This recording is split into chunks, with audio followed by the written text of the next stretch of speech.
Bismillahirrahmanirrahim. Assalamualaikum warahmatullahi wabarakatuh. Halo guys, bertemu lagi sama aku Foni Nurstiani. Di pertemuan kali ini aku ingin sedikit menjelaskan materi perpajakan tentang PPN masukan dan PPN keluaran. Oke, aku langsung masuk ke penjelasan materinya ya. Berdasarkan Undang-Undang PPN Pasal 1 Ayat 24, yang dimaksud dengan pajak masukan adalah PPN yang seharusnya sudah dibayar oleh pengusaha kena pajak karena perolehan BKP dan atau JKP dan atau pemanfaatan BKP tidak berwujud dari luar daerah pabean dan atau pemanfaatan JKP dari luar daerah pabean dan atau import BKP.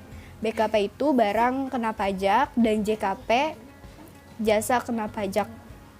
Nah, itu Undang-Undang Pasal 1 Ayat 24 tentang pajak masukan. Kemudian berdasarkan Undang-Undang PPN Pasal 1 Ayat 25 yang dimaksud dengan pajak keluaran adalah PPN terutang yang wajib dipungut oleh pengusaha kena pajak yang melakukan penyerahan BKP, penyerahan JKP, ekspor BKP berwujud, ekspor BKP tidak berwujud, dan atau JKP. Nah, inilah undang-undang atau dasar dari PPN untuk pajak masukan dan pajak pengeluaran. Pajak keluaran. Kemudian ada juga undang-undang PPN Pasal 9 Ayat 2 menyatakan bahwa pajak masukan dalam suatu masa pajak dikreditkan dengan pajak keluaran dalam masa pajak yang sama. Berarti boleh ya pajak masukan dalam suatu masa pajak dikreditkan dengan pajak keluaran dalam masa pajak yang sama. Maksudnya boleh dilimpahkan ke bulan selanjutnya.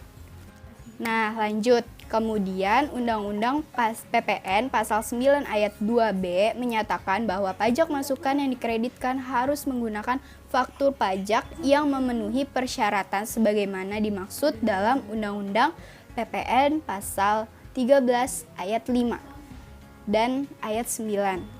Kemudian Undang-Undang PPN Pasal 9 Ayat 3 menyatakan bahwa apabila dalam suatu masa pajak keluaran lebih besar dari pajak masukan, maka selisihnya merupakan pajak pertambahan nilai yang harus disetor oleh pengusaha kena pajak. Jadi, kalau selisih pajak keluaran lebih besar daripada pajak masukan, selisihnya itu harus disetorkan ke pengusaha kena pajak. Dan kemudian Undang-Undang PPN Pasal 9 Ayat 4 menyatakan bahwa apabila dalam suatu masa pajak masukan yang dapat dikreditkan lebih besar daripada pajak keluaran, selisihnya merupakan kelebihan pajak yang dikompensasikan ke masa pajak berikutnya. Bukan dikembalikan ya, tapi dikompensasikan karena pasti di bulan selanjutnya kena pajak lagi. Maka dikompensasikan ke masa pajak berikutnya.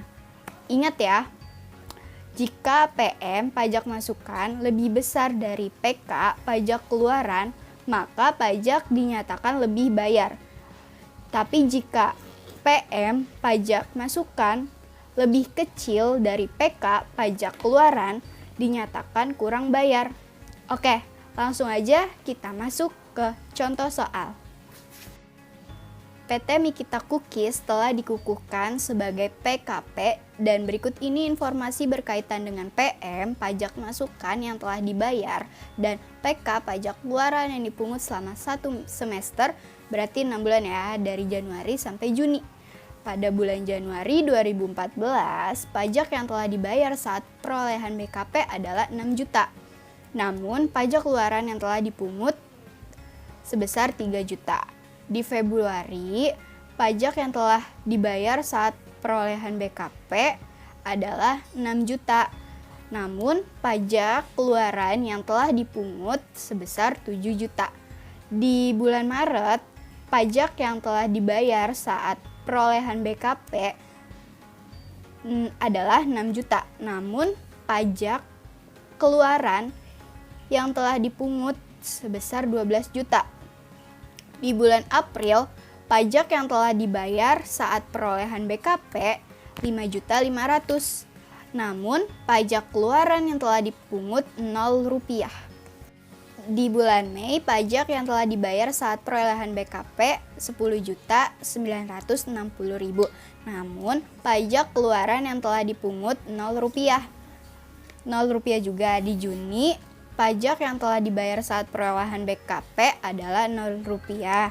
Pajak keluaran yang telah dipungut sebesar 10.700.000. Berdasarkan informasi di atas, hitunglah besarnya pajak lebih bayar atau kurang bayar PT Mikita Cookies pada bulan Januari hingga Juni 2014. Cara jawabnya, Januari 2014 pajak keluaran kan 3 juta, pajak masukan 6 juta.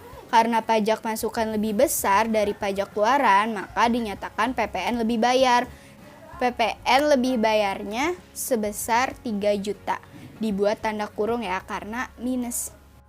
Februari 2014 pajak keluarannya kan 7 juta, pajak masukannya 6 juta. Maka PPN kurang bayarnya 1 juta. Kenapa kurang bayar? Karena pajak keluaran lebih besar dari pajak masukan. Karena ada kompensasi PPN lebih bayar di Januari 2014 sebesar 3 juta, maka dinyatakan PPN lebih bayar di Februari sebesar 2 juta. Nah, begitu pula di bulan Maret, seperti itu sampai bulan April seperti itu pula. Jadi, kalau pajak masuk lebih besar dari pajak pengeluaran, maka PPN lebih bayar. Namun, jika pajak keluaran lebih besar dari pajak masukan, maka PPN kurang bayar. Mudah ya? Dan jika kelebihan dan pengurangan, maka kompensasikan di PPN bulan selanjutnya. Nah, seperti di bulan Maret dan di bulan April, begitu juga di bulan Mei dan di bulan Juni. Sama persis, sama tinggal kita analisis aja apakah ini lebih bayar atau kurang bayar. Dan berapa kompensasi PPN lebih bayarnya di bulan sebelumnya. Ada tidak kompensasinya? Jika ada di bulan sebelumnya, kita masukkan di bulan berikutnya. Dan di bulan Juni terakhir muncullah PPN lebih bayar sebesar 5.760.000. Oke, segitu aja penjelasan dari saya. Kurang lebihnya mohon maaf. Wabillahi taufiq wal hidayah. Wassalamualaikum warahmatullahi wabarakatuh. Dadah guys, sampai jumpa di penjelasan materi selanjutnya.